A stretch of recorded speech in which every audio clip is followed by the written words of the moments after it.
যে কোনো কাজ মন দিয়ে করবেন, একদিন না একদিন সফল হবেন। মোর মতো টাকা লাগবেন, খালি টাকা টাকা হাত দিয়ে থুপ দিয়ে গুনবার শেষ করা পারবেন, এরকম একটা অবস্থা। ভাইরাল হওয়ার জন্য নিনজা টেকনিক একটাই, লোক কি মনে করবে করুক, তোমার লোকের সামনে যা ইচ্ছা তাই বলে যাও, তাহলেই তোমার ভিডিও ভাইরাল হবে। আর যদি বলবানি পারেন তাহলে আশা করেন না ভিডিও ভাইরাল হওয়ার। ভিডিও ভাইরাল হওয়ার এটা একটা মানে ভালো একটা, আর এটা গ্রামের রাস্তা হওয়ার পরও এটা রাস্তা যে গেঞ্জা অন্যরকম, গাড়ি খালি আসতেছে মিনিটের উপর মিনিট, তারপরে মুই কিন্তু ভিডিও করে লিখে কথা লাগ হয়ে যায় কারখানা অটোকে লোকলা কিন্তু মূর্তি দেখে দেওয়া আছে খালি ছটা এটি না আসে না কি করছে।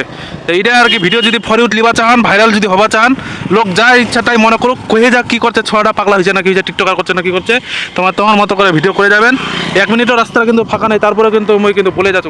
তো এরকম হওয়া হবে, এরকম টেন্ডেন্সি থাকতে হবে যে লোকের মানে ধার না ধারে নিজের কাজে ব্যস্ত থাকো।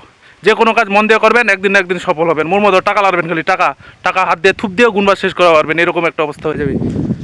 তো এখানে হচ্ছে আমার গ্রামের ভিতর এলা আলু টালু লাগাচ্ছে, ধান টান লাগাচ্ছে, কেউ ভুট্টা লাগাচ্ছে, আর গ্রামের ভিতর এরকম একটা সুন্দর একটা আবহাওয়া, এই আর কি।